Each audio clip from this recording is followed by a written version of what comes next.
Chegou un mensaxeiro dende un sistema estelar moi afastado e hoxe imos falar del.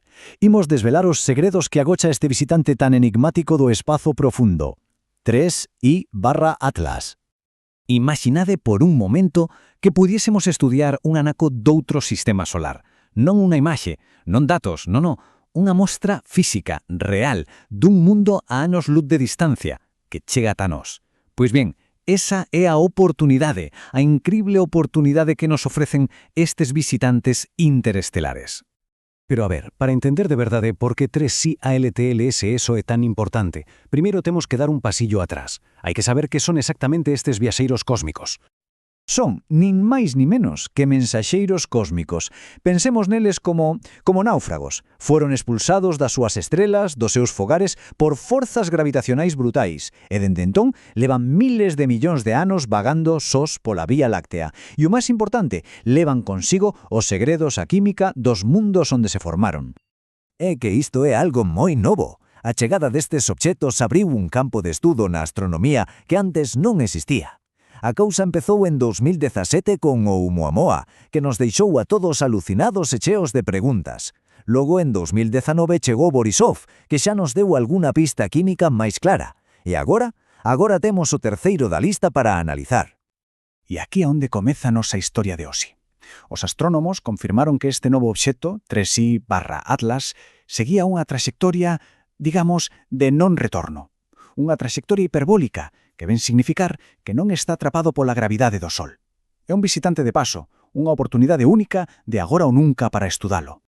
Claro, ante un misterio así, que se fai? Pois recorrer ao noso mellor detective, o detective máis potente que temos no espazo, o telescopio espacial James Webb. Coa súa vista infravermella, que é unha pasada, apuntou directamente a este viaxerio para ver que segredos lle podía sacar. E ao principio, pois, parecía todo bastante normal, a verdade. A medida que se achegaba ao Sol, empezou a comportarse como un cometa cualquera do noso sistema solar. O xeo da superficie que se evapora, que sublima, e crea esa especie de halo ou de gas e pó que chamamos coma. Vaya, un comportamento de manual. Parecía que ao final non ia ser para tanto. Pero claro, o bo do James Webb é que non só ve o halo, senón que pode, por así decilo, diseccionalo. O que vemos á esquerda é o pó, que simplemente reflecte a luz do Sol. Pero o da dereita é a clave. É un mapa que nos mostra onde está un gas moi concreto, o dióxido de carbono. E xusto aquí é onde a historia empeza a pollerse de verdade interesante. Como decíamos, todo apuntaba a un cometa máis ou menos normal. Pero, cando os científicos analizaron a composición dese gas, a súa pegada química, atoparon algo que non cadraba. Algo que, de feito, rompía todos os esquemas. O problema non era que houbese dióxido de carbono, eso é normal. O que deixou a todo o mundo coa boca aberta foi a cantidade. Era unha barbaridade. O sinal do CO2 era tan forte que prácticamente afogaba todo o demais, incluído o vapor d'auga. E eso sí que non era nada normal. A clave de todo o misterio redúcese a un só número. 7,6. Esa foi a proporción que mediron de dióxido de carbono con respecto á auga. Para que nos fagamos unha idea, por cada molécula de auga había casi 8 de CO2. Quedémonos con ese dato. E agora, para entender o que significa ese 7,6, vexamos este outro número, 18. A cantidade de CO2 era 18 veces superior ao que se esperaría dun cometa normal a esa mesma distancia do Sol. Non un pouco máis, non o dobre, 18 veces máis. Unha anomalía brutal. Este gráfico pollo todo en perspectiva dunha forma moi visual. A barra da esquerda pequeniña é un cometa típico do noso barrio cósmico. A da dereita é 3I/Atlas. A diferencia é abismal. Non é que fose un cometa un pouco raro, é que directamente xogaba noutra liga. E non é unha exaxeración. Os propios científicos que o descubriron dixérono ben claro na súa publicación. Esta proporción de CO2 está entre as máis altas xamais vistas nun cometa. Non era un dato máis para arquivar, era un récord. Un récord histórico que había que explicar de algún xeito. Entón, a pregunta do millón é, por qué? Por que este visitante era tan rico en dióxido de carbono? Pois ben, a comunidade científica puso sobre a mesa dúas posibles explicacións, dúas teorías principais para resolver este quebracabeza.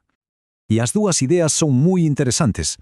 A primeira di que, sinxelamente, este obxeto é así de raro porque ven dun lugar raro, que se formou nunha zona do seu sistema estelar que estaba ata arriba de Xeo e de CO2, basicamente que a súa receita química é distinta dende a orixe. A segunda teoría é diferente. Suxere que o problema non é tanto a composición, senón a estructura. Podería ter unha especie de codia, unha capa illante, que mantén a auga conxelada no interior e só deixa escapar o CO2, que é moito máis volátil. Dúas explicacións, dous camiños moi distintos. Sexa cal sexa a explicación correcta, o realmente importante é que, no fondo, dá un pouco igual. Porque o descubrimento en sí mesmo xa ten unhas implicacións enormes. Cámbianos a forma de entender como se poden formar os planetas. E quen sabe, se ata a vida, noutros recunchos da galaxia. Porque ao final, Tres Aítelas non é só unha roxa rara que pasaba por aquí. É moito máis. É como unha mensaxe nunha botella lanzada ao océano cósmico dende un sistema estelar a anos-luz de distancia. É unha auténtica cápsula do tempo, unha mostra directa dos ladrillos cos que se construen os planetas noutros mundos.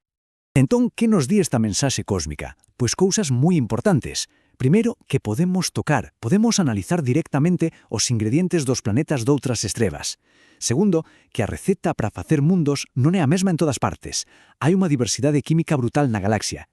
E, por suposto, isto danos pistas de primeira man sobre como se forman e evolucionan outros sistemas solares.